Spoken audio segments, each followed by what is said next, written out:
Hello. Obvious hyperbole in the title. God, this is such a stupid idea for a video, but whatever. Hi, Dr. Hakim is drunk and mad with power today. Not really, I don't drink, and I'm not Yugopnik.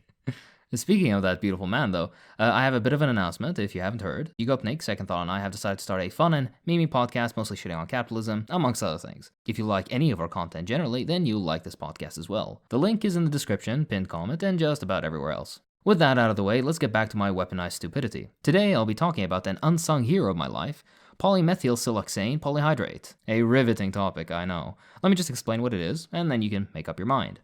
In the 1970s, two absolute chads, the chemists Slinyakova and Samadumova, synthesized a porous organosilicone adsorbent in Kiev, the Ukrainian Soviet Socialist Republic. This creation alone is enough to solidify the superiority of the social system, to my mind.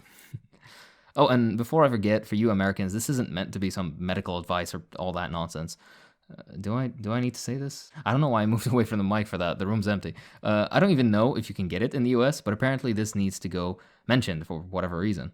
Anyways, polymethylsiloxane polyhydrate, or enteroscale as it's known in many parts of the world, is an enteroabsorbent. This means it's basically a substance that you ingest orally, and as it passes through your gastrointestinal tract, it binds or adsorbs various noxious substances. It's not the only thing that does that, though. If you're from the third world, or the US, same thing, you'd probably be familiar with activated charcoal. Basically, a briquette that you chew on like a Tic Tac till it breaks apart. You swallow, and 12 hours later, your poop looks like those ever-growing snake firework thingies. They taste like ass and don't work all that well. That's a misspoke. The fuck am I trying to say? Exaggeration, you know what I'm trying to say. They're actually really good, but that's not convenient for the story. There are far more elegant options, and one of those is enteroscale. By comparison, it's a tasteless, starchy feeling substance that you suspend in water and drink, or just squeeze and swallow right from the tube like a goddamn animal. Some people complain that it's uncomfortable in the mouth, but you've gladly swallowed more unsavory things in your life, so you can handle some medicine. Hakim, why are you talking about this? I didn't come for a pharmacology lecture. Yay, I know, but it's my channel, so kindly eat all of my ass. I feel like talking about this. I don't know why I said that. I feel like talking about this for a throwaway video, so here it is. It's like 3 a.m. and I can't sleep, so you have to be subjected to me bitch about diarrhea-preventing mystery gel. Woe is the journey of a Marxist. I give you reading homework and then serenade you with bullshit about niche medical topics to ease myself to restful slumber. Technically, enteroscale can be considered to not be a drug, as no part of it is actively absorbed into the bloodstream. You ingest it, it does its job, and then leaves with your excrement. Unchanged, of course. How? Well, basically, it just kind of forms these gel matrices that latch onto certain metabolites and substances toxic to mucosal surfaces. First and foremost among them are bacterial toxins. So basically, when you eat some dodgy undercooked chicken from the trailer park, is that what Americans do? Do they even sell dodgy undercooked chicken in trailer parks? I don't know. I know fuck all about that country, but whatever outlandish stuff I say probably happens in Florida, so whatever. Anyways, you eat the dodgy chicken, and then the colonies of Campylobacter jejuni bacteria start going brrrr in your gut, shitting out toxins, which in turn results in you ending up with backbreaking diarrhea. Not with the miracle of enteroabsorbents, though. Funny side tangent, I guess. The antigen that causes Campylobacter bacteria to attach and then wreak havoc in your intestines are known by the acronym CIA. Coincidence? I think not. Montezuma's revenge seems to have been a State Department plot as well. Where does it end? I'm fucking so stupid, man. This is an obvious joke to those pedantic types in the comments. Yes, Montezuma's revenge is technically mostly E-Tech caused, not Campylobacter, but laymen don't know that, so who gives a shit? If you do give a shit, then go read about traveler's diarrhea. Jesus, this script is really schizophrenic, isn't it?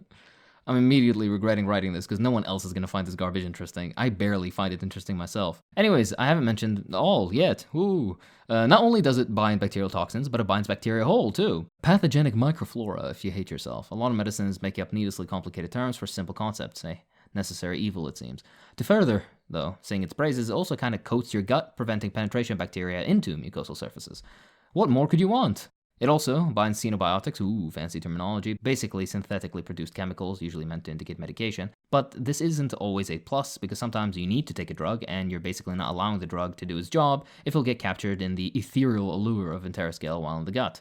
That Xanax you popped can't get you loopy for your 2 p.m. English lit class if you're also wailing from turning to a human faucet from your asshole. I'm needlessly potty mouthed today, so I apologize, I'm just tired.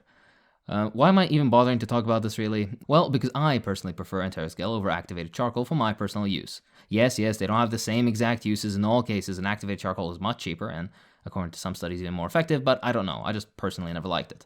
Interestingly, there's some research that suggests the combination of the two yields a greater effect than individual drug use. There's even more stuff on liver protective effects and chemo regimens, but this is all outside the scope of this video and my personal interest. Also, this should go without saying, but this isn't some sponsored video or something. I'm unsure if you can even get it in most parts of the world, but if you can, I guess try it out the next time you eat something bad or have diarrhea, I guess.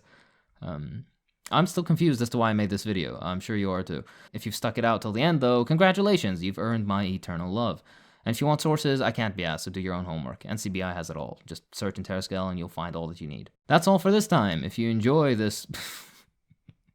if you enjoy this brain fart of a video, then please consider supporting me on Patreon. It really does help. Fuck. Oh, this is so silly. Check out the podcast too. Links in the description, pinned comment, all that. I'd like to thank my patrons. I'm keeping that in. So, thank you to Paul Zam, Jonathan N. James, Skull Red Hank, Chinatsu, Michael McKeown. Excuse me, that's probably wrong. Marcelo Gonzalez, The Real Joey Steele, Anti69, Alexander O'Connor, Beardy B, Exploited Human Commodity Guy, Yassine, Mugicha, Key, Smiley P, Carlo Martinez, Carlos Ortiga, Logan Spencer, Marisa Gibson, ETU1K, Tidgeman Stellingworth, Emma S, Meep, Sirion Warrior Gamer, Just a Bolt Cutter, Brian Dollarhide, Joe, full stop, Joe, period, I don't know exactly, Beard Admirer, or Beer Admirer, Beardmeyer? Blake B, Mitrich, Crobanian, and Lidam Camelius. I'm sorry, you wrote to me on Patreon and you you told me I pronounced it right. I don't remember how I pronounced it last time. I hope it's still right. And that's about that. Thanks for watching.